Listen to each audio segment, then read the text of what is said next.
Thank you all for joining me today. I'm actually an enormous fan of the show. I hated how it made me feel for the first 2/3. And then I got to the point where, I was able to round the corner and just be like, oh God, this is so moving. And I still hated the way I felt, but I saw the larger picture. So I want to start with you, Stacey.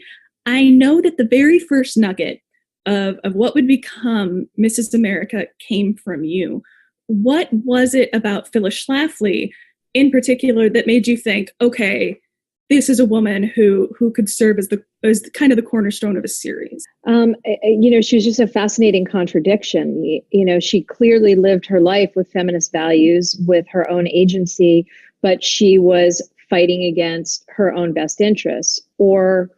And I think it's what makes the show so incredibly modern today, because she was very divisive. People dismissed her, and she still pulled off this sort of revolution in a way of the religious right in this country. And I think it's the same way that people kind of dismissed Donald Trump, and he ended up, at putting us all on lockdown right now, since we haven't had a proper response to the coronavirus.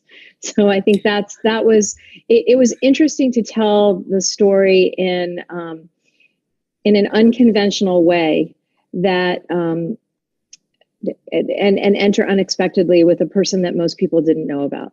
Devi, I know that you are Canadian, and we forgive you for that. But that we also know that being exalted now since in recent years. That's true.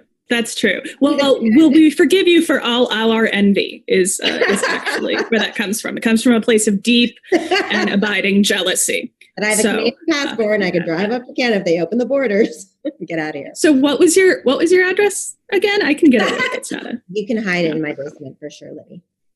Thank you for secreting me across the border. But I do know that your dad was a professor of political science. You majored in history. But how familiar were you with Phyllis Schlafly and the history of the ERA and the history of Stop ERA when you came onto this project? Not very. I grew up in Canada. We didn't learn anything about the Equal Rights Amendment, although now I'm hearing that even in the States, no one was learning about the Equal Rights Amendment, which is also true. Yeah, also true. I took a women's studies class in college, and that's where I first was introduced not only to the second wave feminists, but also to Phyllis Schlafly. And probably the most I knew about her was from reading Susan Faluti's book, Backlash, which was really seminal to my thinking about feminism. And she went into great detail about Phyllis Schlafly. But I didn't know very much when Stacey brought it up to me. But I thought, given my love of politics, I really wanted to create a political drama series. And the idea of doing one centered on women just really appealed to me, because I hadn't seen that done. It's usually political dramas are centered on men, and they're written and directed by men. So this was very exciting to me to write about women, not as mothers or daughters or sisters, but as ambitious women who are unapologetic and who are seeking agency and advancement of other women. And also the women who are seeking to, keep change from happening and, keep the status quo. That sort of all those multifaceted ways of being a woman really intrigued me. But I was actually writing the pilot during the 2016 election, and completely had to reconceive of what the series would be following the election, because it was no more about the women's movement and the backlash to it, but there was a larger story that I wanted to tell, which is about the rise of the religious right and how the far right got into power. And Phyllis is so central to that story, which really explains where we got to where we are today, where something as basic as equality is, as Cate mentioned earlier, so polarizing. Yeah, actually, and that's one of the things that I love so much about the series is that my wife and I were raised in the Midwest. She was in a very conservative Christian family. She knew all about Phyllis Schlafly. She was raised in the religious right, and our lives were negatively influenced by these theories that she was espousing. And so it was so strange when the show was announced, and we were like, whoa, other people know about Phyllis Schlafly. Like, this is a thing. Now, as that said, she does feel very much like she exists in a kind of a niche area of American political history that, yes, has a lot of influence in where we are now, but that wasn't really common knowledge. Kate, what was the appeal in playing her? How did you come to the project, and why was it the right project for you? For me, it was about being part of the conversation. I'm not interested in presenting my own political beliefs or making work in my own image. The process of inhabiting a character and being part of telling a story is to try and understand, it's far more fascinating to inhabit people who think nothing like you, whose frames of reference have, are nothing like your own. You build a bridge of empathy in a way to their experience. And what I was witnessing particularly what was revealed in the wake of the 2016 election, was just how divided the country was. And that you would speak to people in certain states from certain socioeconomic standings, certain cultural groups of certain genders, and they would feel that the Obama administration had left them behind, had ignored them, that they felt outside of America and that their interests were not being represented. And I thought, well, how can you possibly say that when you've actually really been in power for several hundred years? There was a schism. People felt they were outside. And Phyllis, I didn't realize how much of a grassroots outsider she actually was. And that, and I think that was probably her continued position, and why she didn't ultimately, why she wasn't given a position in Reagan's cabinet, is she was too polarizing and too much of an outsider.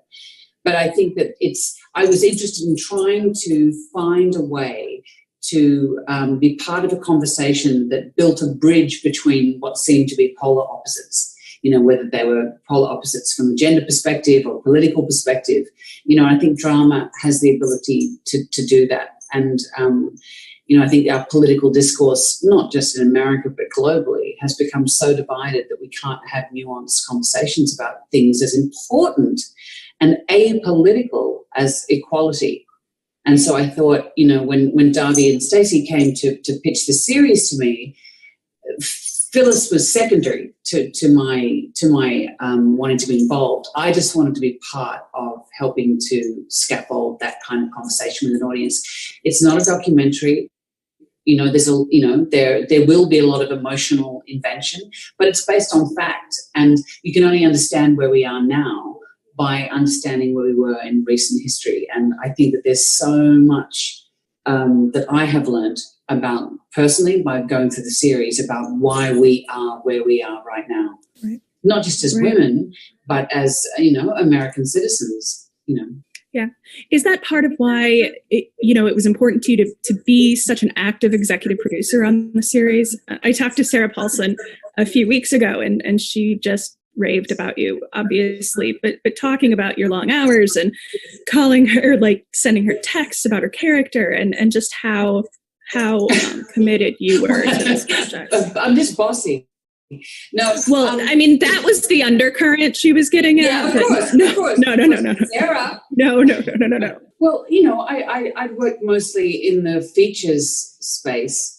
And so to work in serial television, although this is obviously a limited series, was a new experience for me.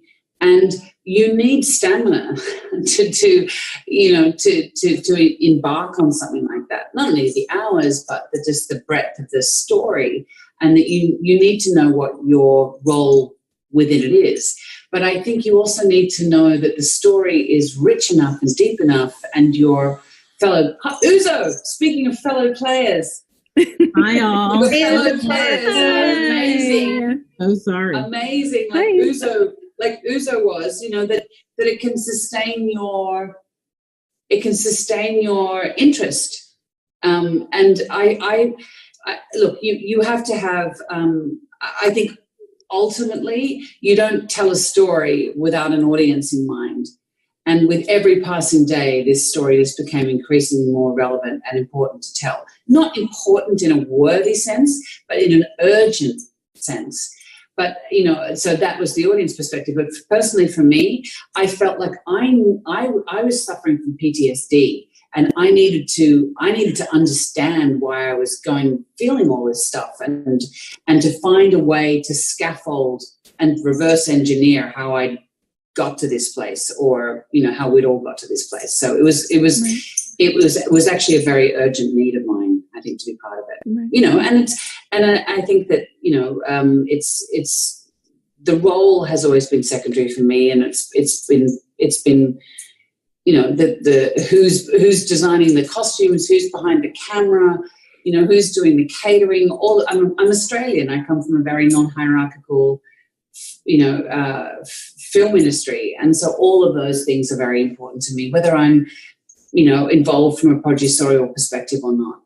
No, that's great. Uzo, welcome to the chat. We're so glad you're here. Let me ask you, I'll throw you an easy one as opposed to all of these curveballs I've thrown everyone else. Tell me about joining this project. You had a really challenging role of stepping into the shoes of Shirley Chisholm. How was that? How did that go? No, we know how it went, but what was the mental journey like deciding to step into that role? It was, thank you for having me. It was an honor. It was exciting because I knew who she was. My mom was a big Shirley Chisholm fan, but I didn't have, a wealth or depth of knowledge about her. In terms of policy, I knew her historical relevance. It was really exciting getting on the Zoom with Stacy and Davi and Carmen, and chatting and knowing that there were going to be all these women who were amazing and smart and forces behind the scenes, adding Cate into that also on the EP side, but also on the performance side, who is, I'm going to say it again, who is our best. She is this generation's best. And is an amazing craftswoman, and knowing that the entire company was comprised of amazing people, it was exciting. Margot and Tracy, both of whom are phenomenal. It was exciting, and I think that helped to distract me from what I needed to be like, these are the coolest people ever, who are just all phenomenal, and then also be like, and Shirley Chisholm, who was also which was it was exciting, and at points terrifying, but also really wonderful after reading that script as well by Tanya, to know that we were telling more of her story than just the woman we would see on the stage, on the pulpit, on our televisions even. We were looking to capture a lot of the innards of who she was and what it meant really to be the only. Speaking of reading the script, we would have, at lunchtime as we went along, because obviously schedule was tight, we would have a read through at lunchtime of the upcoming episode. And at lunchtime, we all, in our hair and curlers, would rush from the set, and we read the Shirley episode. And Uzo, you probably weren't aware of it because you were so in the cone. Even at the table read, we all just went, oh my God, that is the series.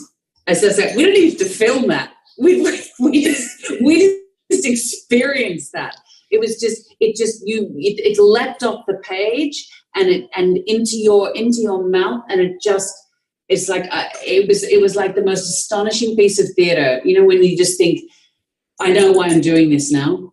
I know why I'm here, and it's such a privilege I'm packing up my bags. I'm going. It was amazing. It was amazing, even from the read through.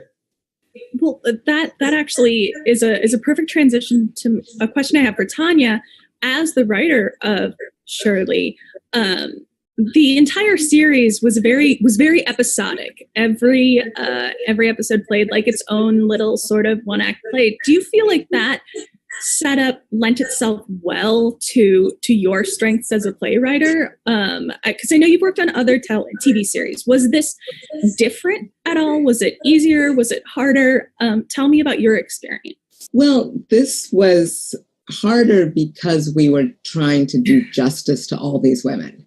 And we wanted to do exactly what you said, to create an episodic story for the feminists, and that's how you get the names of the episodes, but also that you can get a dramatic arc for them as well, which is a very sort of playwright type thing to do, where you really see that the feminists grow and they change. And that was important to us, to tell the feminist story almost like a hero's journey.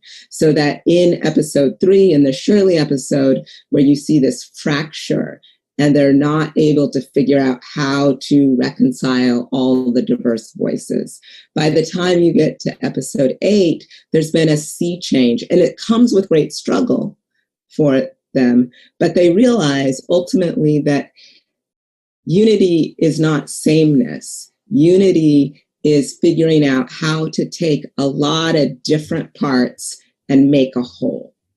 And that's what they ultimately do. And so one of the things that I was so excited about with the series is that we're going to tell a story that arcs, and that you can just tune into the Shirley episode and really get the Shirley story. And you can tune in, obviously, to the pilot and get the foundation of Phyllis, sort of like the origin story. You can tune in to, Bella and Betty and Jill and Gloria and all the people, and you get those little slice. But if you watch the whole series, the sort of sum is greater than the parts. And one of the things that was so exciting to me about Shirley is I got to really invest in Shirley as a character, both in episode 3, but also in 4, when we discovered, through like copious research, that she was really punished for her run through this like fraud investigation, and when we found that, it was like, oh my God, this is, we have to tell this story too.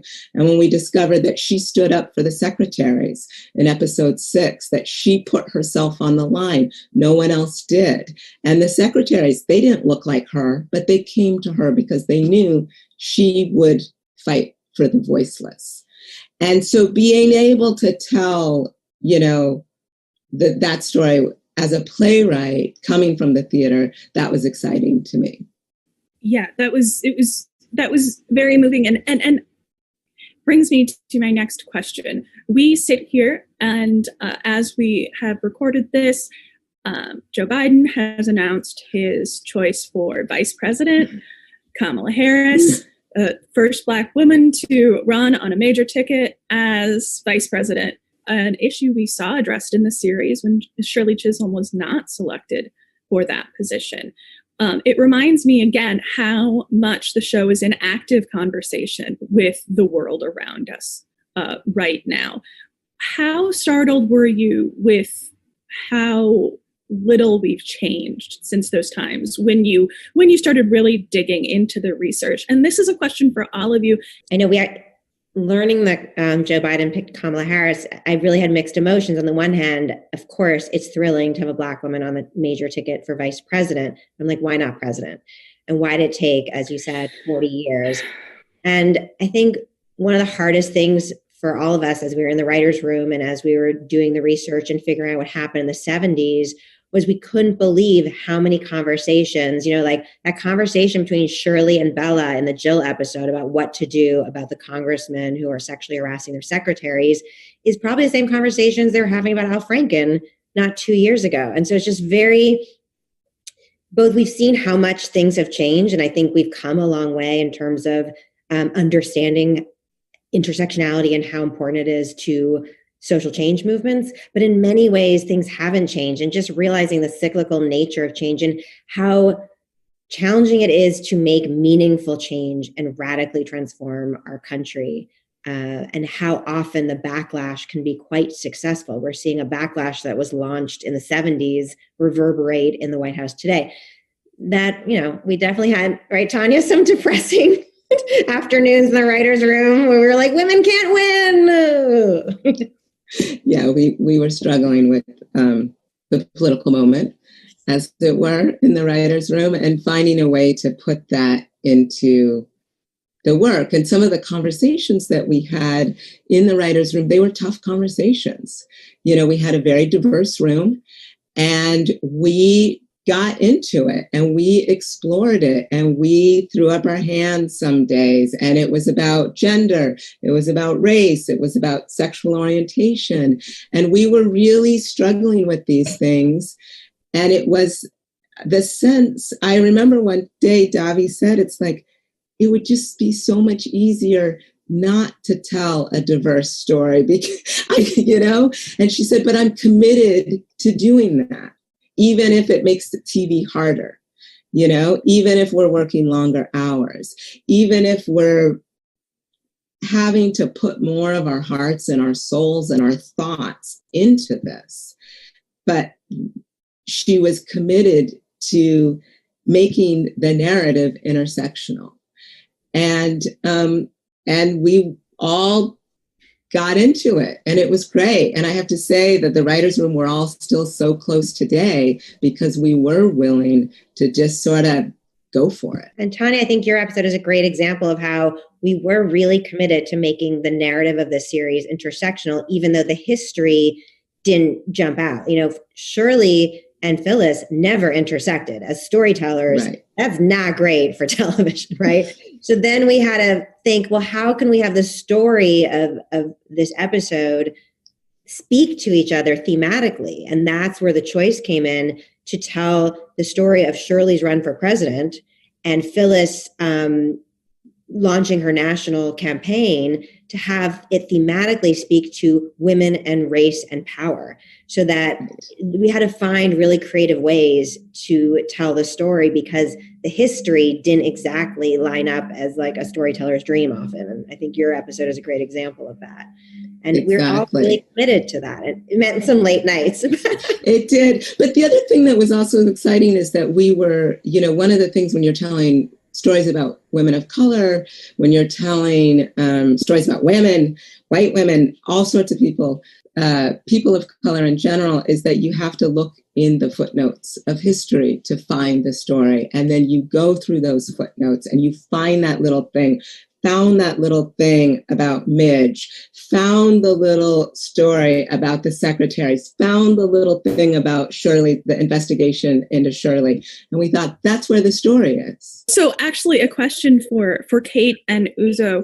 The thing about having a series that's such a murderer's row, that has such a stacked cast and such depth in character building, is the fact that you were kind of running two separate shows. Like Davi and Tanya said, like Phyllis and Shirley never crossed paths. Like, did you feel isolated from each other at all? Well, yeah, it's sometimes the form of something reveals its true meaning.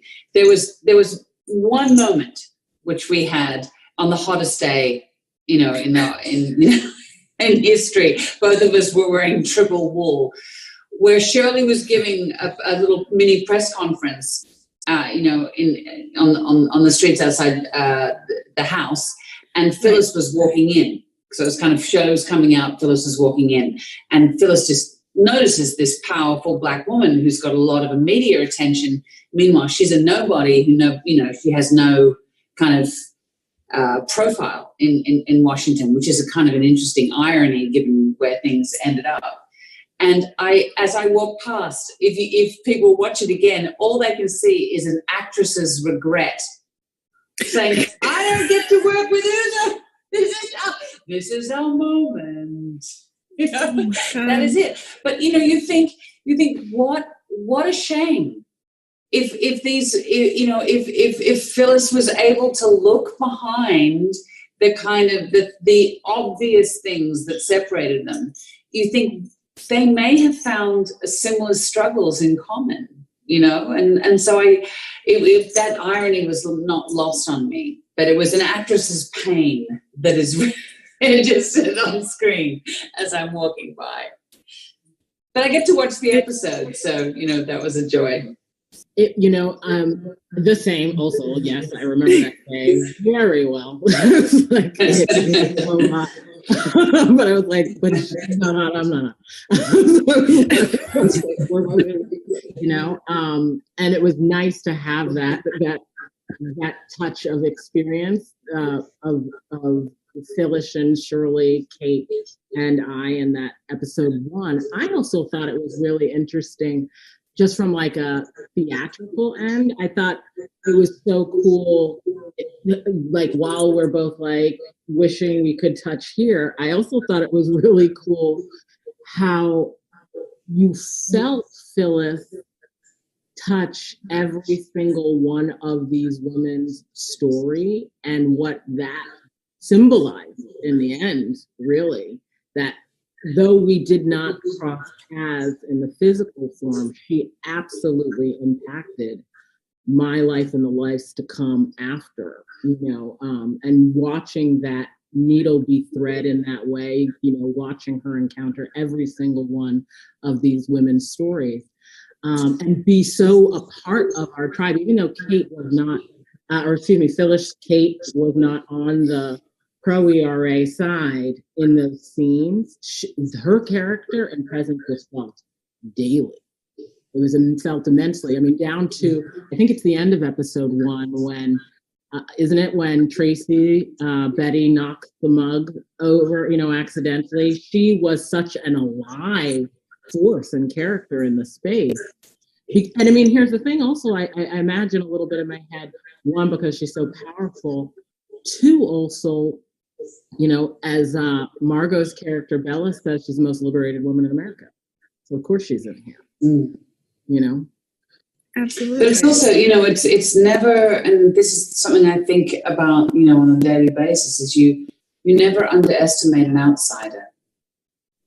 Because an outsider understands struggle. Mm-hmm. And there are a myriad of people who either are outsiders or perceive themselves to be outsiders in America. And I think that's once you unlock that perspective, I think it allows you to listen to the dog whistle, conversation that we perhaps don't hear in our own bubbles. And that I think that this series really, my hope for it was that it would ignite conversations across party lines, because there's a lot of intersection between, the noise, the political white noise often prevents us from seeing, those points of intersection as someone as diverse as Shirley and Phyllis. And, and I think that Phyllis's legacy is dubious. And I think, I can't remember, I was reading a really interesting assessment of the series about, that we're living in Phyllis Schlafly's America, for better or for worse. And, I do think that it's important to understand that perspective. You don't have to agree with it, but you have to understand it so you know how to counter it, you know how to interface with it, and you know how to be in dialogue with it. Because, part of a democracy is living with difference, and there's a lot of difference in this series, that this gives voice to. Right. And Davi, let me ask you, because this series is fiction, based on fact, how has the response been? Especially, I know that Gloria Steinem has had some things to say, which I'm sure is inevitable when someone is making a fiction version of you. How have you weathered that, and did you prepare yourself going in knowing that this was bound to be controversial? I never worked on a series. I've worked on a lot of period dramas, but they were always fictional characters. This was the first time I was dealing with not only a real period of history, but a very, like you said, controversial period in history. So we knew going in that this was going to be controversial. And to be honest, if this, whenever you center a series on such a polarizing figure like Phyllis Schlafly and on such a fraught time in history as the 70s were, it's going to be controversial. And if there was no controversy surrounding the series, then that means we put out something very boring. So I'm really happy. And actually, I find it very gratifying to see that it sparked so much conversation. And I find it really interesting, maybe because I'm the daughter of a therapist, but I think people's response to the series says more about them than it even does about the series. Everyone is just projecting their own life experiences and where they're coming from and their attitudes and values onto the series. And so for people who are on the far right, they're watching the series and like, yes, Phyllis is making a lot of sense. And people, if you're on the left, you're like, she's a monster. So it's been really, I think, actually very interesting. I'd say the most gratifying response that I've heard from so many people, especially young women and men, is that they feel so galvanized when they get to the end of the series, galvanized to make change, to never be complacent. And that probably is the most gratifying response I've heard. That's incredible, especially heading into an election. Yeah. I know. Ladies, thank you so much. I've taken so much of your time and I really appreciate you being here and chatting with me. Thank you for this beautiful piece of art that you have given all of us. It truly moved me. So thank you. I'm going to let you all go. I'm going to let all the publicists go. But thank you all. Have a good day. Enjoy your next panel wherever, I'm sure. No panels. No, we're going to the beach. So good to see everyone. You too. You too. Thank you so much. Thanks, everyone. Bye. Bye. Thank you, Libby.